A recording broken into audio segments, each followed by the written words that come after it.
grab it later. I'll be okay.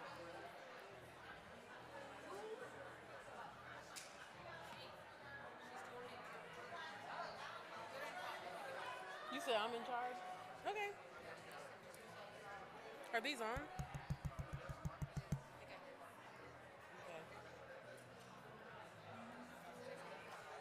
All right, it's 1:45. Let's get started.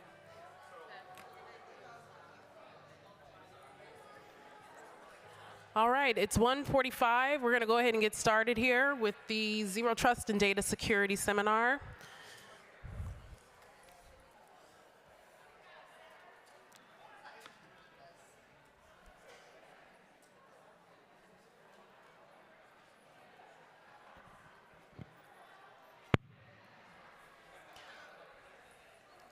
All right, welcome. So we're glad to have you guys here with us this afternoon. My name is Autumn Leak, and I will be your moderator for this seminar today.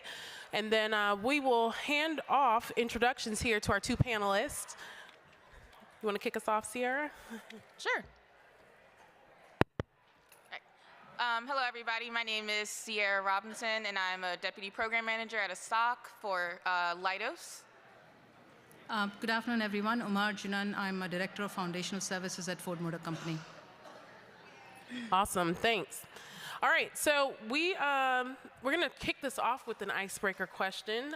So for our two panelists here, how did you guys get started in cybersecurity? I'll start. I did not start out in cybersecurity. I started as an IT project manager. My company had a rotational program for project managers that wanted to get more experience on the technical side. So my first rotation happened to be in a SOC. It's the current position that I still am in. I kind of fell in love with cyber. There's just so many aspects of it. There's so many different things that you can do within cyber. And I feel like everyone will always need cybersecurity. Technology is here, the internet is here, all these big companies always have all this data that needs to be protected. So honestly, a career in cybersecurity will always be needed. Thanks, Sierra. So my background is in biochemistry, and I was working on mathematical modeling and things like that. And I decided to switch to computer science. And so my first assignment involved a lot of statistical and mathematical modeling. And I happened to interview for a position which I didn't know at the time was related to cybersecurity. It was a software engineering position. So I started about 18 years ago in the field, and thanks to all of the wonderful leaders and mentors I've had within the company, they were able to nurture my passion and support me every step of the way. So even though I've been in the space for a very long time, I've never had the need to kind of switch careers or anything like that, because I'm in love with cyber, and I think it's extremely something that I'm extremely passionate about. Similar to what Sierra said, I think security is continuing to evolve. And if you're looking for an opportunity that is going to keep you excited, motivated, and give you the learning opportunity, then I would recommend that you look at cybersecurity as a career option. Awesome. Thank you, too, for that. We really appreciate you giving us some insight on how you guys got started. Okay, so we've prepared quite a few questions to kind of kick off the discussion here, but please, as we're going through them, if you guys have your own questions or comments or things that you want to share, please feel free to use the microphone here to ask those questions. Okay, I think we can go to the next slide. Oh, perfect. Okay, so what is Zero Trust, Sierra? I think an easy way to describe Zero Trust is think Ronald Reagan, trust but verify. A lot of our security concepts that we have today rely on implicit trust. Zero Trust does not rely on implicit trust. It relies on continuous monitoring, continuous authentication. Apologies, sorry. I'm not really good at public speaking. That's all right. Take your time. Sorry about that. But it automatically assumes that a lot of our risks are within the network and insider threats, and that they're also outside of the network. So like I said before, with that continuous monitoring and the continuous authentication, it never assumes that just because I allowed you on this network, or just because this tool is allowed on this network, or just because this person has been verified once, that they can also access this information in this tool. So I'm going to keep re-authenticating and re-verifying who you are to make sure that you can see this. It also has a guidance of least privilege access. Just because you can access this one tool, you don't need to have admin privileges. You don't need to be able to do every single thing or have access to everything within that tool or application or on that network. So it gives you the least amount of privilege that you need just to ensure that nothing can be compromised from inside or outside. Thanks, Sierra. Yeah, it sounds like with Zero Trust and data security, this is a good way to kind of keep track of any vulnerabilities and find them rather quickly. So thank you. I think it's also a good way to prevent a lot of security breaches or any vulnerabilities that you may come across. Absolutely. Thank you. All right. Any questions so far? All right. We'll keep moving along here. So, Uma, why is it important in today's why is it important in today's cybersecurity landscape? Why is Zero Trust and data security important? Sure. So that's an interesting question. I'll start off by saying the statement, and it might sound a little odd. I will tell you, based on my experience for the past 18 years, there's no such thing as perfect security over the internet, right? The technology landscape continues to evolve. Threat actors continue to get smarter and smarter. You see a lot of cyber crimes on a daily basis. And it's a very connected world, right? You see the digital transformation. I don't think anybody is writing checks anymore. You're not using checks to pay your bills. Everything is completely digital, right? So I think one of the number one drivers that I think why cybersecurity and Zero Trust is important is that major changes are happening in the world, and that includes the way we work, the way we as consumers use some of the services and things like that, and the definition of like a perimeter has quickly changed, right? I'll give you a quick analogy. We had doors and we had locks, right? Now you have your Ring camera on, right? So there's like multiple layers of defense, right? So as the world is becoming more and more flexible in terms of how you use technology, how you're connected and things like that, it just makes you more vulnerable because it's hyper-connected, right? And so if you look at even your workplace, thanks to COVID, you now have the ability to work from home. You now have the ability to check your work email from your personal device, right? You can work from anywhere in the world. And all of that is also based off of the fact that we as the human race want faster collaboration, right? We don't want to be confined to, I'm going to sit in my office, I'm going to go to work, and I'm going to work from my office, right? Nobody wants to go back anymore, right? Everybody wants to work from wherever they want, right? So all of that is kind of attributing to more risk factors because the world is hyper-connected, right? And if you look at the traditional technology models, the network is kind of pretty flat, right? You don't have a lot of segmentation and things like that.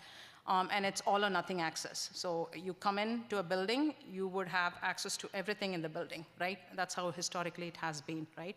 And you also realize that there's a lot of lateral movement, meaning that if you have access to one server or a segment, you would have the ability to move to another server or a segment, even though you don't need access to it, right? And given all of that, there is also an aspect of insider threat, meaning there are adversaries at the workplaces that might not have the right intent, right? And so there is a lot of opportunity in terms of how we're going to get more stringent about how we're protecting the data, our resources, and things like that, right?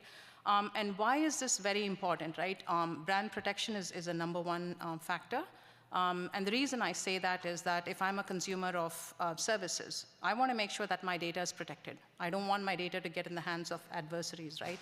And I think security is a very integral part of your brand experience, right? I would not want to be a consumer of a company that has not demonstrated good mechanism to protect my data, right? So that is very important.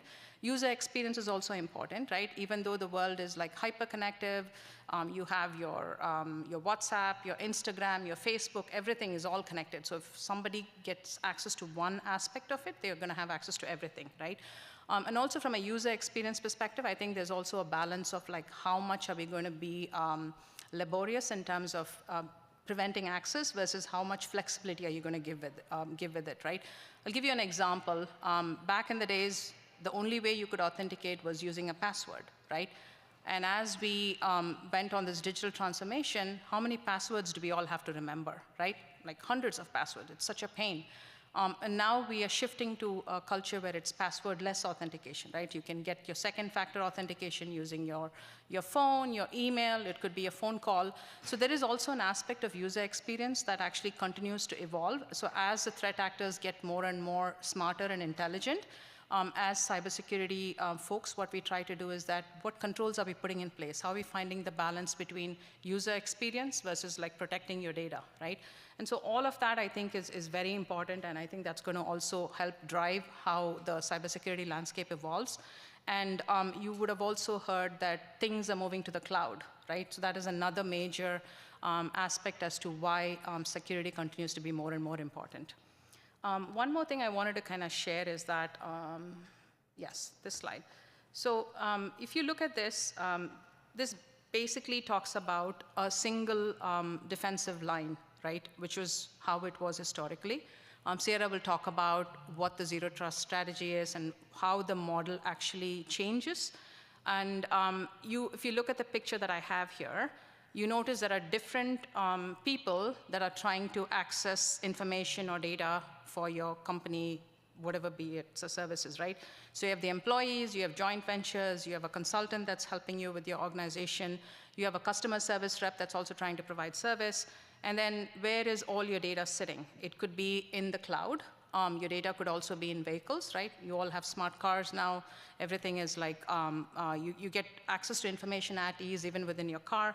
And in the manufacturing industry, you have IoT, right? Internet of Things, right? How many of you have a Nest thermostat at home, right? So it's just extremely connectivity, right?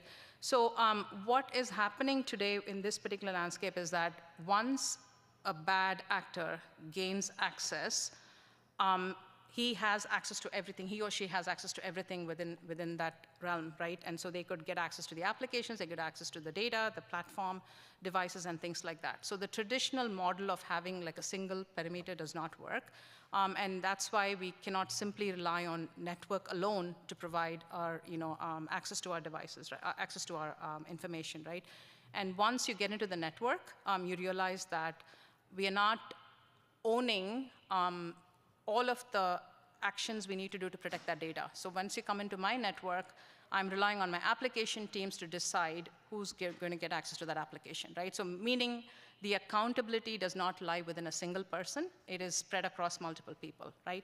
And because of all of this, the opportunities for our adversaries to kind of gain access or potentially exploit some of these threats becomes more and more.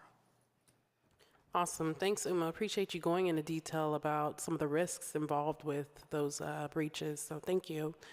That leads us to our next question, actually. So how do the traditional, methods of zero trust differ from the newer network models? Yeah, Sierra, you want to take that on? Yeah, absolutely. I think this slide here really is an easy way to understand how zero trust may differ from what we're used to. If you look on the left, initially we had what is called like a castle and moat theory for cybersecurity.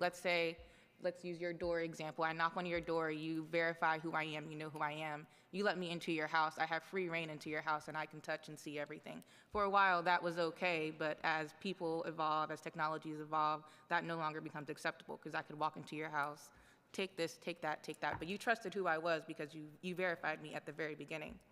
After time, we've kind of gone into this defense in depth model, which is also almost like a castle and moat within a castle and moat within a castle and moat. So let's say you let me into the front door, that gives me access to your foyer. That's all I can see. You're gonna have to verify who I am again. Why do I need to go to your kitchen at that point? Or why do I need to go upstairs? Or why do I need access to this room or that room? At this point, you're gonna constantly verify who I am, why do I need access, how much access do I need, and then it's up to you to determine, do I get that access or not? Zero trust kind of builds upon the defense in depth, where you're constantly re-verifying who I am, why do I need the access, but it's automatically assuming that I cannot be trusted. You're gonna automatically assume that I don't need access to every single room in your house. Just because you know me, just because I've been in this network, just because I'm allowed on the first floor, that doesn't mean that I need to roam into the attic and whatnot. So I think that is kind of shows how we've evolved into where we are now. And then with the continuous monitoring and the continuous authentication, it's always just checking. It does kind of sound annoying to have to re-verify who you are. Like, I'm already here, why do I need to sign in again just so I can check my email or just so that I can use this tool and use that tool? But I think that we've all seen that there's a lot of times where there's people who we have let in our network or tools that we've allowed on our network, that we've given them that implicit access that has turned around and bitten us in the butt a bit. Awesome. Thanks, Sierra. All right, so next question, back to Uma. So are there any industry standards or frameworks that will provide guidelines for actually implementing Zero Trust? Yeah, sure. So if you are starting to get immersed in the concept of Zero Trust, you will always hear about the 5 pillars of Zero Trust, right? And so those are the 5 pillars in the picture there. So that is the foundation of Zero Trust, and this model was put forth by an organization called as CISA, and Forrester did some work. Why is this so, what's the hype around all of this, right? If you've noticed in the last couple of years, I think Gartner coined the term Zero Trust, and there's been a lot of marketing hype around Zero Trust as a construct. While the principles aren't totally new, there's a lot of aspects that we're trying to incorporate to make sure that there's multiple layers of defense, similar to the example that Sierra said, right? So we have 5 pillars that's within Zero Trust. The first one is focused on identity. Identity is basically the attribute that uniquely identifies you. So me as Uma Arjunan, my first name is Uma, my last name is Arjunan, my email is whatever it is, and it also has information about what can Uma do and what can Uma not do, right? So identity is kind of the fundamental and one of the core principles of what the Zero Trust model entails, right? So in your organization, you must have identity framework that basically ensures, and the governance too, that ensures that the right users have the right access to the right information at the right time, right? Now, if this is misconfigured for some reason, it could impede your ability to do your work, right? So if you're trying to access a website because you're trying to pull some reports and you don't have access to it, it's going to impede your ability to do work, right? So what's important from an identity perspective is making sure that you have access to the right resources at the right time, right? And so identity is like the fundamental for that. The second one is device. Device is like any device that actually connects to the network, right? You could be doing your work email on your personal phone. You could have an iPad. You could have your own personal laptop, things like that, right? And this also includes the IoT devices. I talked about Nest. Even refrigerators now are connected to the internet, and it tells you, what's going on and things like that, right? So you notice that in this hyperconnectivity, the world where hyperconnectivity is a big thing, from an organization perspective, we need to make sure that unauthorized devices cannot enter into the network, right? You don't want a bad actor to gain access to your resources, right? And so it's very important to make sure that as an organization, you're looking at what devices are authenticating or accessing the resources within your organization and what you're doing to protect, because I could be a bad actor and I could log into the organization and download data that could have consumer information, and that could be your social security number, your bank account information, your PII, things like that. So it's very important to make sure that from a device perspective, you are hyper aware of what devices are connecting to the network and are they authorized to do so, right? The next one is network or the environment. So think of it as a perimeter. So network is basically a mechanism for you to safeguard your company assets, and there are multiple technological aspects within the network that you could use. Encryption is one, which basically you kind of encrypt the data, so the data becomes unreadable for the adversary, right? There's also an aspect of how do you identify a threat and how do you mitigate a threat, right?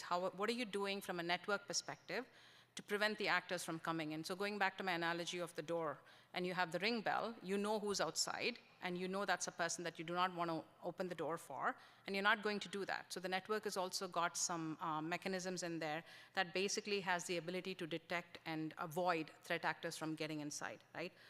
The next one is applications, and there are a lot of applications within the organization's infrastructure. We just need to make sure that there are right controls, so the wrong people or people with bad intent don't get access to those applications, right? it's also a matter of like, who are you giving access? So going back to the identity point that I brought about, you want to make sure that the right user has the right access to the right resources at the right time, right? So that principle kind of falls in through all of this. And then the last one is data. So data is gold, oil, whatever you want to call it, right? There's a lot of PII information, your social security number, your bank account information, lot of different things, right? And so data continues to be a very important aspect of why Zero Trust is important. So these are basically the 5 pillars. And on the data front, you don't want to overanalyze your protection. You don't want to kind of labor the system by making sure that every data is encrypted. Nobody gets access to it, right? So there's also an aspect of what we call as data governance, and we label the data to say, this is information that is not that critical or important, so I don't need to have the same level of rigor for protecting that particular data. However, if I'm dealing with social security information or your bank account information, then I need to make sure that there is additional controls to make sure that that data does not get accessible by the adversaries, right? And then after the 5 pillars, if you look at it, there are 3 sections in the bottom. The first one is visibility and analytics, so meaning being hyper aware of what's happening, who's entering into your systems, and making sure that you're only giving access to the right people. So having visibility into what the activities are is very important. The second one is automation and orchestration, is basically being able to mitigate some of the threat actors. So there's a lot of tools, it's called endpoint detection and response, things like that, that is very important from an automation and orchestration perspective. And the last aspect is governance, right? Governance is, are we making sure that we're putting the right level of rigor into how we're protecting our assets, right? We don't want to over-solution it, and at the same time, we don't want to undermine the complexity, right? So this is basically referred to as a Zero Trust reference model. I can go into a lot of technical details, but we're trying to keep it like, at the highest level possible. But if you have any questions at the end of the session, I'm more than happy to answer them. Thank you. Thanks, Suma. Are there any other tenets or principles that you want to share, maybe about Zero Trust? Yeah, sure. So basically, there are key principles or tenets of the Zero Trust security framework, and we refer to this as the Zero Trust strategy, right? Again, Zero Trust is not a technology, it is a strategy, because we're trying to align the business requirements to how we are using technology to solve the problem. That's why it's called as a strategy. And this model, the picture on the right-hand side has a lot of details around what the different aspects are and how you can actually protect it from an operating model perspective. But there are 3 key principles that are important from a cybersecurity, from a Zero Trust perspective, and I think Sierra talked about it briefly. Assume nothing, so never trust. When I started in cybersecurity, it was trust but verify. Now it has evolved to never trust and always verify. Check everything, be paranoid about it, and then limit access, so least privilege, right? So the model relies upon those 3 key principles, which is never trust, always verify, and don't give access unless the person absolutely needs it. So least privilege is very important. And what are we granting users access based off of is identity. So identity could be you as a person, it could be the device that you're logging in from, or it could be another application that's trying to talk to my application, right? And then the devices could be laptops, your servers, your mobile devices, and then connectivity is your network. So we have data that is sitting on-premise, meaning in the company, or it's sitting on the cloud, right? So there are 2 aspects of connectivity. And then obviously there's a service workload. So the need for collaboration, the need for having access to Instagram at all times when you're traveling, the need to have access to your work email when you're traveling, right? So that having that sense of being connected and always on is also important, because that drives how the applications are communicating with each other, right? What kind of information is being passed back and forth, right? So you have APIs, you have microservices and things like that. That is also a very important aspect of how we're going to protect, so then we're not like, putting ourselves at risk. And the last one is information. So what kind of information are you trying to protect, right? There's obviously data. And I said we use what we call as data labels. So not all data is created equal. So we have different types of data. So depending on what kind of data you are handling or processing, it's important to have the right level of control over it, right? Are you encrypting it? Are you obfuscating it, right? Are you making sure that nobody has access to it except Tom, Dick, and Harry, right? So that is very important. And I think all of this is basically intended to enhance your security architecture, right? How are you doing in terms of protecting your company, your assets, and people's information? And one other aspect that's important, and we'll go into this in one of the later slides, is there's a governance aspect to it, right? And there's also an aspect of how are we delivering new software, right? What does engineering look like? Do you have the ability to recover from incident, right? If you recall, MGM was impacted by a cyber incident not too long ago. How long did it take for them to recover from that, right? So that there is also an aspect of resiliency and recovery that is also important. And the last part is very crucial, is driving that cultural awareness in your organization as to why cybersecurity is important. And I keep telling this to people. Cybersecurity is not my problem, or it's not Sierra's problem, it's everybody's problems, right? So we also need to be very hyper aware of what our actions are and how they would implicate the company or put the company at risk. Awesome, thank you. All right, any questions so far or comments? Yes, please. As I'm looking at Zero Trust, right, you mentioned least privilege. Yeah. And it seems like Zero Trust is kind of building on the principle of least privilege. Right. Could you kind of dive into that a little more? Sure. So identity is a very complex aspect, right? Because it's it's not easy to basically say I'm giving this person access because of this reason, right? If you want to embrace Zero Trust in an effective manner, do not give people more access than what they need for their core function, right? So always start with this is the least possible privilege that they need. And if there's adequate reasons or need to have more access, then build upon it, right?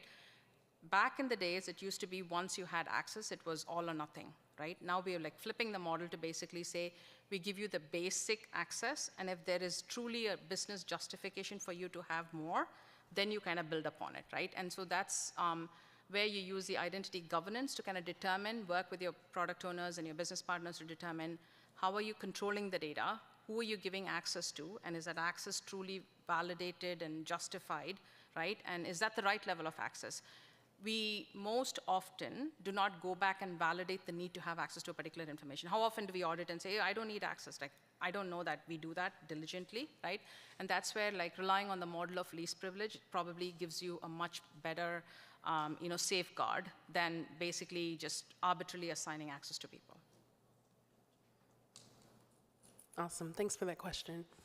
All right, moving on to the next one. This one's for Sierra. So how can an organization implement a Zero Trust data security framework? I think that's a bit of a challenge, especially depending on the size of your organization. I'd say for a large organization, it'll definitely be a bit more challenging than a smaller one. Some of the complications come with, it's not something that you can kind of pigeonhole into one specific group or function of your organization. It's going to require every single aspect of your IT department to really implement a Zero Trust architecture. You're going to need your identity piece. You're going to need the network people to redesign everything. You're going to have to consider cloud security. You're going to have to consider application security. Every single aspect of security needs to be considered. And I would say that has been one of the biggest challenges that my organization has really come into trying to implement Zero Trust. I would say our approach has been to try to start from a baseline, where are we right now in terms of Zero Trust? Within the 5 pillars that Uma mentioned, there are different capabilities and different features that you can kind of, I guess, check off and say, well, within identity, do we have an identity access management policy? Do we actually have that? Yes or no? Okay, so this is an area that we need to work on. Let's go to the device pillar. How are our devices connected to our network? How do we ensure that these devices are allowed on the network? Let's see where we are with that. Check that off. Do we have the right tools monitoring our endpoints? Do we have the right tools, or do we have the right firewalls? Get with our network team. Check that off. So I would say it would be a good plan to go through each pillar, look at each of the capabilities that are within each of the pillars, and kind of see where you stand first, and then say, okay, we're all right over here, so let's really focus on identity, because right now we're not really verifying anyone. We're just letting everybody that has .detroit.gov email address onto our network. So I think that establishing that baseline first and then determining where you want to go within each pillar, building out that roadmap for each pillar, I think that would be a great approach to try to really implement Zero Trust. And then I would also say to keep in mind that you don't think you'll ever really 100% have a Zero Trust architecture for your environment. It's something that's always evolving. You'll always have to update. There will always be new tools that are available. There will always be bad actors or adversaries that have figured out how to bypass the rules that you've set up. So again, that collaboration within your organization, I think that's where the governance really comes in. Also, policy, as we learned, or as I've learned, if there is no policy, people are not going to want to change how they're currently doing things. So things need to be enforced from a top level down. Once you get that top level leadership buy-in, you need to get it again with each organization, each division within your organization, and then it just needs to trickle down. And it's going to require a lot of collaboration. I don't think it's something that could be done overnight. It's going to take a lot of planning. It will also require funds, which is also a hurdle in a lot of things. Yes, it can be pricey. But just a baseline approach, I would divide it up by pillar, find your weakest areas, and then build upon those weak areas. Awesome. Thank you, Seer. Good, thanks. That was pretty good. Okay, so next question for Uma. All right, so you guys have talked about a lot of cool things and how to protect ourselves, what the pillars are, best practices. What if we don't implement Zero Trust now? Then what? Yeah, that is an interesting question. So if you have noticed in the last few years, Biden has signed the executive order. So you'll see there's a lot of focus on cybersecurity and the need to have Zero Trust principles in place, right? And the reason there's more focus on it is because any potential issue that is tied to security would be tied back to Zero Trust, right? So the question always becomes like, what were you doing as an organization to prevent this from happening, right? So all security issues will definitely be tied back to the Zero Trust principles, and primarily from the aspect of what was our defense hygiene, right? What are we doing to keep the bad guys or bad actors away? And what do we have to prevent them from coming in again, right? Apart from that, there are three key aspects that is very important. The inability to scale security. So we want to make sure that as the world gets more and more digitized, as we need more and more flexibility in the way we operate, the way we do things, right? The flexibility to support our operating model and also the affiliate, right? Like if I'm trying to pay Consumers Energy has access to get money from my bank account, right? And so, you know, all of those connections become burdensome, right? Because you don't know how you're actually protecting that entire transaction between Consumers Energy and the bank, right? And then we also have noticed that as you want to collaborate more, work from anywhere, bringing your own device and things like that, there's a lot of aspects of security tied to that, which is going to make it very difficult if you don't have the right kind of principles in place, right? User experience will also be adversely impacted, and I think I want to also emphasize the fact that security is a very integral part of a customer experience, right? If you're doing banking with JP Morgan Chase, right? You want to make sure that JP Morgan Chase is doing a pretty darn good job of protecting your data, right? And I think if you don't have the Zero Trust principles and the framework in place, your ability to scale and protect your consumer information becomes more and more difficult, right? Apart from this, there's also a lot of legal and regulatory obligations. So EU has GDPR, which is like the data privacy regulation that mandates any company that is processing EU customer data to have certain principles in place, right? And then one other aspect that is very important is that if you're not laying the foundation to what Sierra said, right? Start with the foundation, look at the risk, and determine how you want to build upon it. you will notice that you will fragment the implementation across multiple components within your organization, right? So each application is going to go off and say, I'm going to authenticate people and I'm going to require them to use multi-factor authentication, right? If you're not centralizing that, right? So it causes a lot of like disparity and fragmentation as well. So it's very important from a governance perspective to kind of manage this centrally and making sure that you're protecting all of the important assets across the entire organization, right? And I think that's what I think is very important. And just going back to the point that if there were an incident, you will be asked why these principles were not in place, right? And so if you don't execute Zero Trust now, that would be a risk that you and your organization are willing to take, and you should have a pretty good reason as to why you're willing to take that risk. Otherwise, there are legal and regulatory obligations that you would have to abide by. Awesome. Thank you for that, Uma. I appreciate that. All right, Sierra, next for you is, so what challenges should one expect when implementing Zero Trust within their organization? And can any of those be avoided? Challenges. Kind of like I mentioned before, it's not a one group decision. It's something that requires collaboration amongst everyone. And as much as we all, one band, one sound, one team, one fight, getting organizations to work together is not always the easiest thing. Getting everybody on board with the plan is not always the easiest thing. Implementing Zero Trust is a cultural shift for every organization that is going to be involved. It's a cultural shift for the end user. They may be used to just having access to everything, and all of a sudden I'm in this tool and I have to re-verify who I am. This is impeding my work. Now I can't do this anymore. So I'd say first, getting everybody on the same page and then within the same mindset as to why we're doing this, the benefits of it, that's a big hurdle because a lot of people do not like change. And it does require a lot of change. You're going to have to change how your network is designed. You may have to change some of the tools that you use.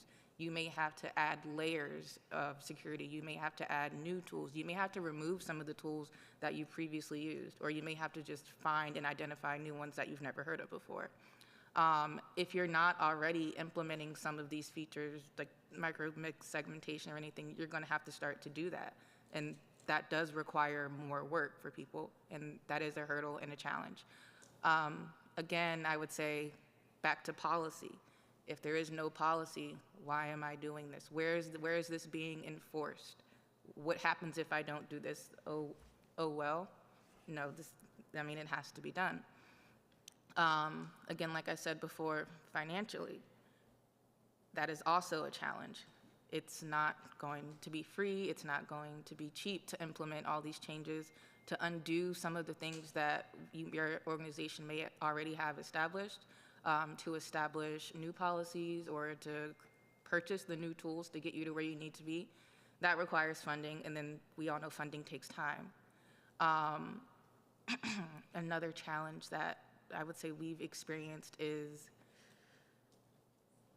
just access to each of the individual organizations or groups that you need to get with.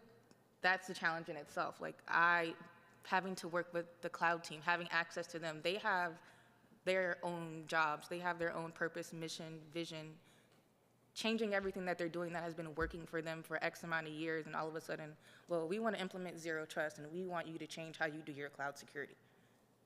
Okay, you have to get ready, you have to be prepared to deal with that as well. Outside from the cultural challenges, I'd say there are technical challenges. Uma probably has a lot more experience with that as well. And then also just the knowledge of Zero Trust. I don't think many people are familiar with the framework or the model. And I know one of our challenges within my organization has been finding people to actually implement what we have identified as an issue or our gaps. Like, do you have the right personnel or people to actually change how we've been doing things at this point in time? So I think that comes back to the planning in the beginning. If you decide that you do want to implement Zero Trust or this is the direction that you want to go into, you have to do a lot of planning on the front end. All right, thank you. Okay, next question for you, Uma. So how would you enable Zero Trust in your organization? Yeah, thank you. So Sierra talked about some of the challenges, right, in terms of being able to enable zero trust in your organization. I think one of the things that I think is helpful and effective is setting up a zero trust center for enablement, right? And this is going to help the organization build assets that are reusable, right? Leverage practices that are best in class, and also a lot of self-service around it, and establishing a community around zero trust, so then we can actually implement the zero trust solutions faster, right? I won't go into all of the details, but I'll talk about it at a high level. From an assets perspective, right, focus on the development of assets that are having practical examples, right? How are we basically setting up a pattern for applications that are in the cloud, and what zero trust principles are being applied to it, right? So basically focus quite a bit on architectural templates. What does the roadmap look like? What does your strategy look like? As we have many companies moving to the cloud, you will also notice that there are a lot of companies that are still running the infrastructure on premises, meaning in their data centers, right? And so it may not be like for like. From a cloud perspective, the way you protect your data on the cloud might be different from how you're going to be protecting data on the applications that are on-premise, right? So your assets is very important, and making sure that you have a good knowledge of what assets there are and how you're trying to protect them. The second one is community. I think Sierra talked about this a bit. Focus on the development of a collaborative community, right? How are you interacting with the cloud team? How are you interacting with the security team? Things like that, right? And so one of the things that's very important from that aspect is having like a governance model and a steering committee, right? And also setting up a community of interest, right? Most people might know what zero trust is, but they might not understand the complexity of what it takes to implement zero trust, right? And one thing I have learned in my experience is that you need to communicate the intent so people understand what needs to be done, and they're able to help you with the journey, right? And so the community of interest is a very important aspect. Setting up internal newsletters and publications around zero trust, right? And then providing ongoing communications on how the journey is going, what are you doing, what challenges are we seeing? And I will say this again, security is not just your security person's or your security officer's problem, it's everybody's problem, right? And that's why having that sense of community is very important. The next one is cyber aware. Cybersecurity awareness is something that we need to continue to build upon, right? So you need to have a lot of messaging and socialization around why it's important and what every individual in the organization can do to protect our assets, right? And that also includes an aspect of, are you training, are you reskilling and upskilling people so they are much more comfortable with cybersecurity, right? And the last one is that how do you measure the success, right, from your enablement perspective, right? It's basically the awareness, like how many people now truly understand cybersecurity, how many people truly understand what zero trust is, and how many people are actually helping you towards that journey, and how you also measure the effectiveness of that, right? Do you have more security incidents, or has the number of security incidents your organization is facing gone down because of your zero trust journey, right? And so those are the kind of aspects that I think are very important. So if you are early on in your journey, I would encourage that you try to determine what it takes to set up a zero trust center for enablement. Awesome. Thank you, Uma. Appreciate that. We'll take a moment to go back to the audience. Anybody have any questions, comments so far? Yes, please. Yes, I just have a comment. Being in the data security field, I was just shaking my head to a lot of the things that you said. And one of the things that I've noticed in helping customers create these strategies Yep. is that you'd be surprised the number of customers or clients or organizations out there that have not adopted this. And from a regulatory perspective, as you pointed out, it's coming. Basically with privacy laws, all the other regulations that are floating around, but definitely from a privacy perspective. Yep.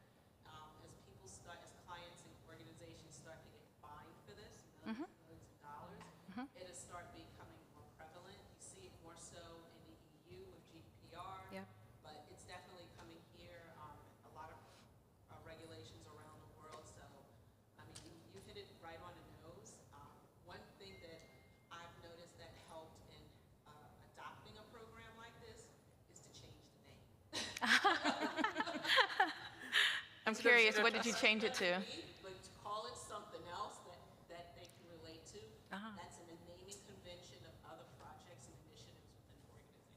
that is actually good feedback, and I think I struggle with communicating the importance of what we do sometimes, and I will share a fun fact.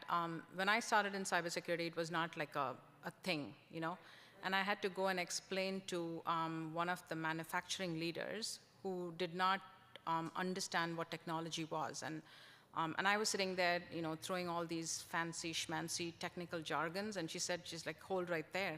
And I'm looking at her like, you know, what's going on? And she said, if you cannot explain this to me like you would do to your grandmother, she said, you can leave my office, because she says, I don't understand one thing that's coming out of your mouth, right? So I think that's one thing that I've learned over the years, to your point, is that how do we make this more relatable, right? And then that's where I think there's still a lot of opportunity in terms of the communication we're doing, the learning opportunities we're providing, and the awareness, the constant awareness, right? And so it needs to become a thing that is very integral to how we operate as an organization. So I will definitely think about changing the name. That's actually a good point. Yes, pictures. Yeah. Yeah, awesome. Yes, please. So to that point, we talked about challenges, right? Yeah. We talked about how to implement, you know, what it takes to implement, but what's the value? Like, what's the business value, and what are those benefits that can be communicated to, Yeah. you know, our counterparts and business partners? So that's an excellent question. So I think Sierra talked about funding, right? We all have to go and explain why we need money, what we're going to do with it, right? The business value is your company secure? Are you able to reduce the number of incidents or the threats, right? So that's going to be a direct measure of the return on investment is, right, what you're doing from an organization perspective with Zero Trust would have a direct implication, and the outcome would be your ability to mitigate cyber threats and also become more resilient, right? Even if you had a threat, right, are you able to contain it without it becoming, you know, fully, without it proliferating across the entire organization? That would be a good measure. And if you all remember, MGM was down for several days, right? Right? And so I think that would be the direct outcome, is how good is your organization doing with their ability to prevent, mitigate, and recover from cyber threats. And I would also add, not even just to think, what is the business value? What is the risk that we're putting on ourselves if we do not do this? Do we want to accept that risk? Yeah. And I'll also just do one more follow-up on that. So this is what like an org structure looks like from a governance point of view, as well as Zero Trust. So if you look at the stakeholders, it's usually your chief information officer, your information security officer, and the data officer, because they are all responsible for the technology, the data, as well as protecting the company. So all of the buy-in that you do would be to make sure that the stakeholders understand what you're doing, why you're doing, and how it's going to benefit them, right? And so the first step is ensuring ownership at the C-level, right? And then also making sure that you're creating a Zero Trust steering committee and a community of interest. So it's not just me, or it's not just Sierra, right? It's like, how are you bringing the collective group together, the cloud team, the infrastructure team, right, the application team, right? And so if you look at the steering committee, we have different functions in the steering committee. We have IT, which is information technology. Obviously, cyber is also going to be a key component of the steering committee. And then we have the enterprise architecture, because they're going to be helping you design your solution. And DevSecOps is basically a concept that allows you to write secure code, right? So those people fall into the steering committee. And then your Zero Trust community is everybody in the organization, right? Security architects, technical managers, people that are responsible for development, delivery, and things like that, right? And so this slide does a decent job of kind of explaining how you would template, or how would you set up a Zero Trust organization structure, and what the functions are for each of those levels that would help you meet your objective. And I'll also give you one more slide. This is also important from a governance model perspective, and Sierra can also talk about this. So if you look at the governance model, you have the stakeholders, so which is like the business leaders, and it also talks about what they are responsible for. What is their business objective, right? What are they looking to see via this investment? What is the return on investment that they're looking for, right? So that's very important. And then also from a steering committee perspective, what are your KPIs, right? What are your key performance indicators?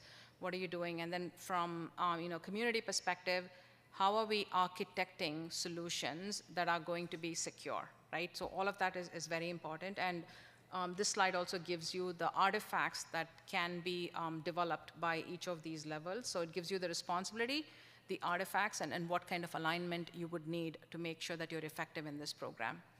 Sierra, anything you wanted to add here? No, I think your slide here pretty much lays it out very nicely. Yeah. Did we answer your question? Yes. Okay, good. Thank you. Yeah, no problem. I have like two questions. So I'm a program manager, and the space that I'm in is with transmission engineering. My utility client is in Washington. So we are adopting the MFA. Okay. And I am doing constant coaching sessions of why it is the importance in the sense of, because I do kind of dummy it down and just tell everybody that they are an asset as well, and imagine that their photos in their iPhone is going into a cloud and Yep. it's compromised.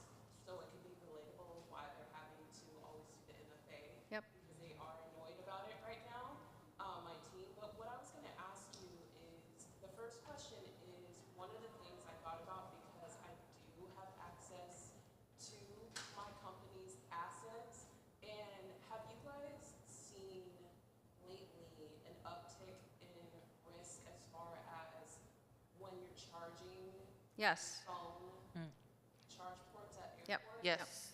So, because I Don't do use walk around with a charge pack, just so you know. Yeah. I am a weirdo like that, and so I don't even use, I think it was an article I came Yep. across.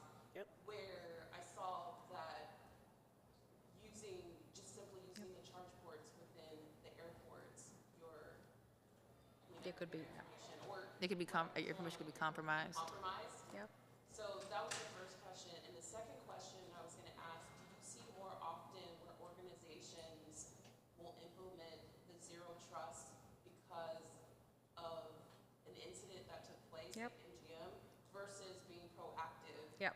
and getting ahead of it? Because I too am that kind of person. I'm more proactive, and I would welcome conversations with you guys because Sure. I know that you're just not trying to sell me. Anything? So that was two questions. Yeah. but, yeah. Do you want to take the first one on the airport? Yeah, I'm 100% with you. Don't consider yourself a weirdo. I don't hook any of my devices up to anything public. I think once you learn about cybersecurity and how easy it is for a bad actor to upload some software or to switch something out on the back end, and we just are completely oblivious to it, you don't want to even put yourself in that position. It's very risky. I feel like I might have read the same article that you did about the airport chargers, because it's literally a perfect breeding ground for someone that wants to access information, just like a public Wi-Fi hotspot. Like, I'm even skeptical at Starbucks now if I want to access and use my computer. Even if I'm on a VPN, it's like, this can still be hacked. Someone can still kind of intercept and get my information. So I guess we're all kind of paranoid by nature if you're in cybersecurity. Yeah. But it's factual. Looks at me like I have two heads, because I'll tell them, as some of the monthly meetings I'll say to adopt as best practices. But I've realized if I correlate it to something personally, it's a little bit more. It hits home. Yep. Yeah.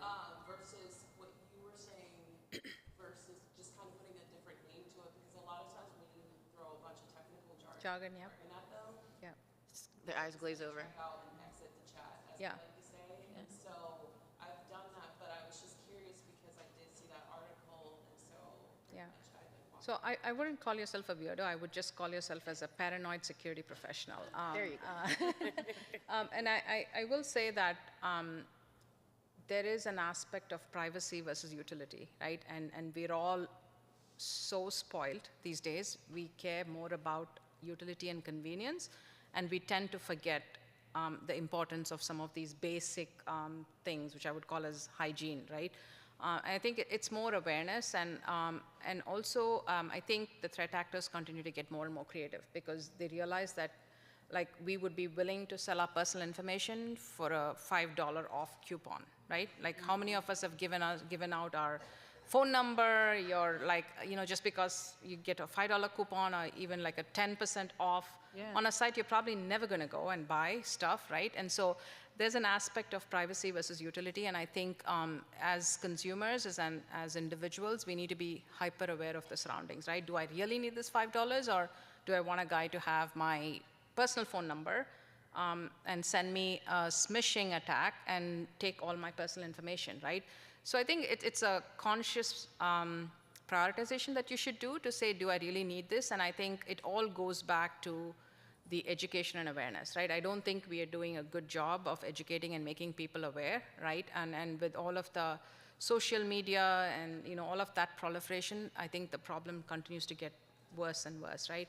The second question that you had, there are two paths: people that are proactive and are already embarking on their zero trust journey, and people that have been penalized and are looking to start it right now. And so that's why one of the questions that we were going back and forth, Sierra and myself, was why do we need to do it now?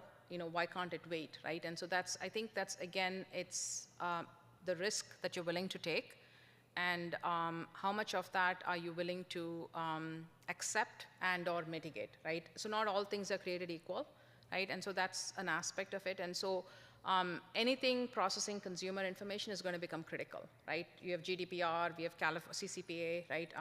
And we have from the financial sector, you have NYDFS, all of those regulations. So it's a matter of time before this becomes a norm. But I will tell you that this is not like a one stop. It doesn't end there, right? And as the technology landscape evolves, as the threat actors continue to get more and more smart, this is not like a destination. You say, check, I've done my zero trust. You have to continue to assess it and make sure that it sustains with how the technology is changing.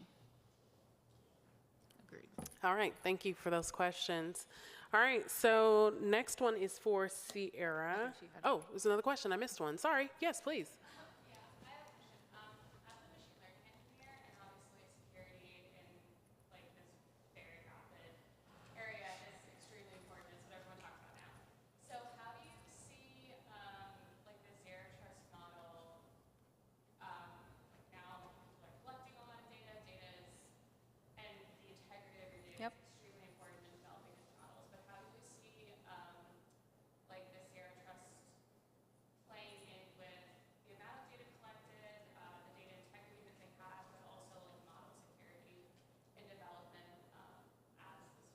Yeah, so that's a good question. So AI and machine learning is like the buzzword now, right? And I think I talked about data as oil, data as gold, whatever you want to call it. It's like the most precious thing now, right? There's like millions and millions of petabytes of data that's being transmitted every day. I think from a zero trust perspective, if you look at the information pillar, there were 3 aspects that I talked about data.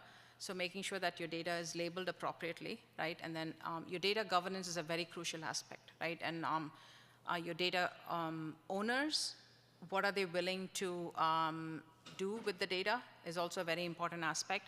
So I think classifying the data, I think, is a very important step, right? Because that is going to drive for some of the behaviors around zero trust and zero trust principles. And I think something that is not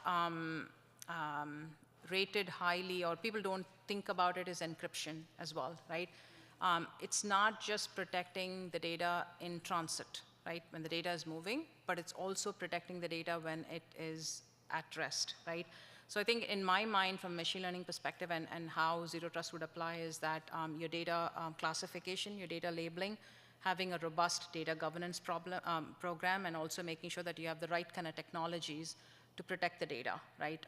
Encryption, and again, it all ties back to non-repudiation of data, right? How are you preserving the integrity of the data, right? I think those are all key principles. If you talk about cybersecurity and machine learning, that's a whole topic in itself, but these are like the super high-level principles that I would rely upon.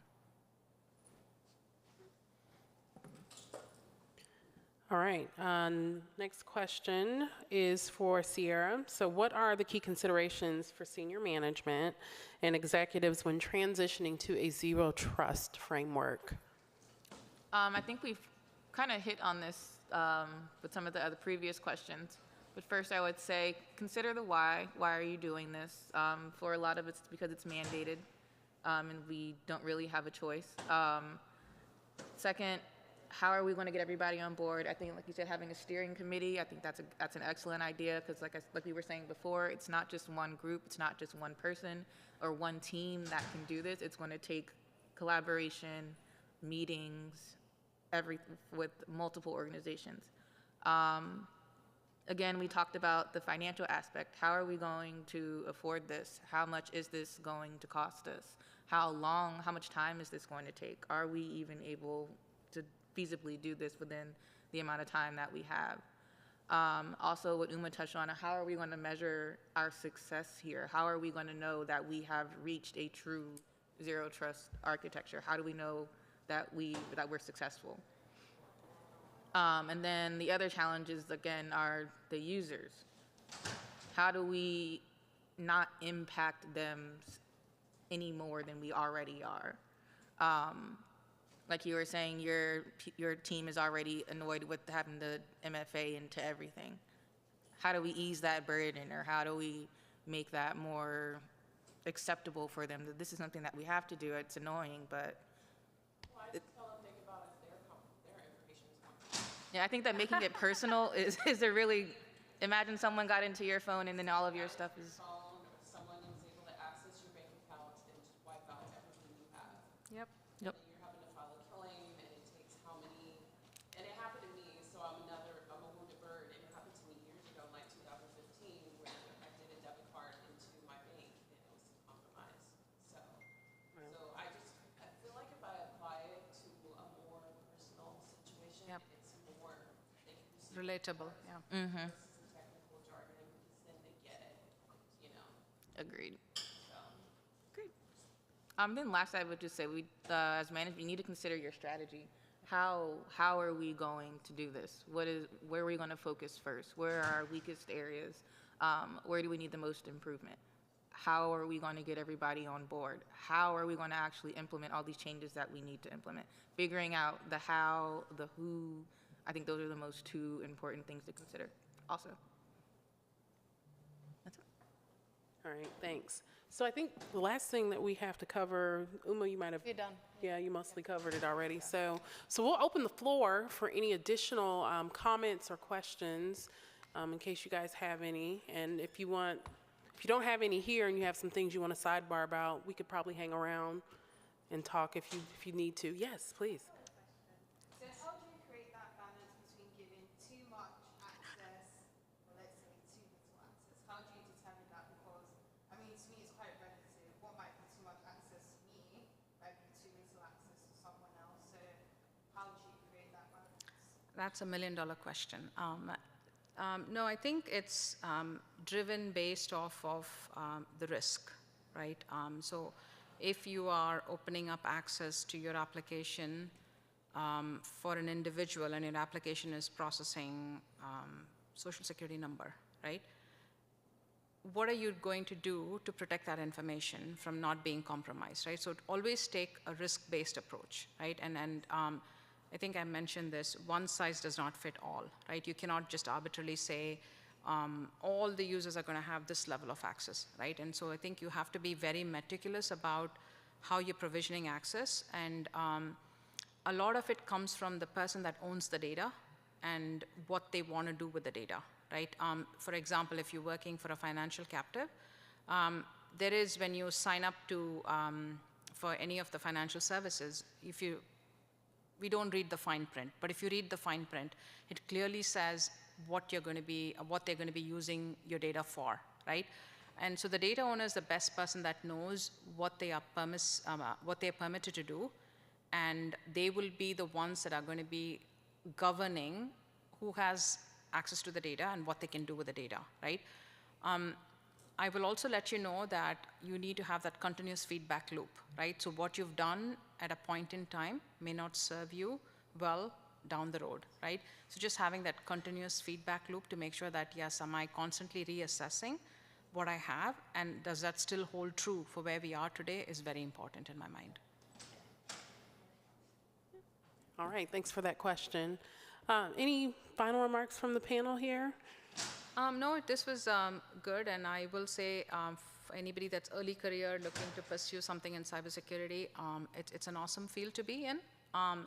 I am super passionate about women and women in cybersecurity, so I do a lot of things in my organization as well as on the personal front to promote more women in cybersecurity. And I know the media portrays cybersecurity as being a man's job. I will tell you that is not true.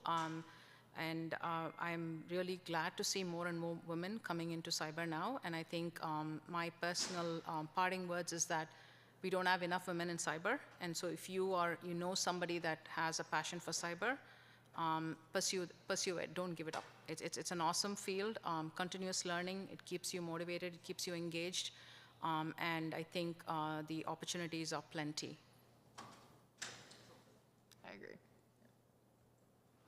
All right. Well, we want to thank you guys for coming to this seminar. It was certainly a pleasure. All right, and continue to enjoy the conference out here. Thanks. Thank you. Thank you.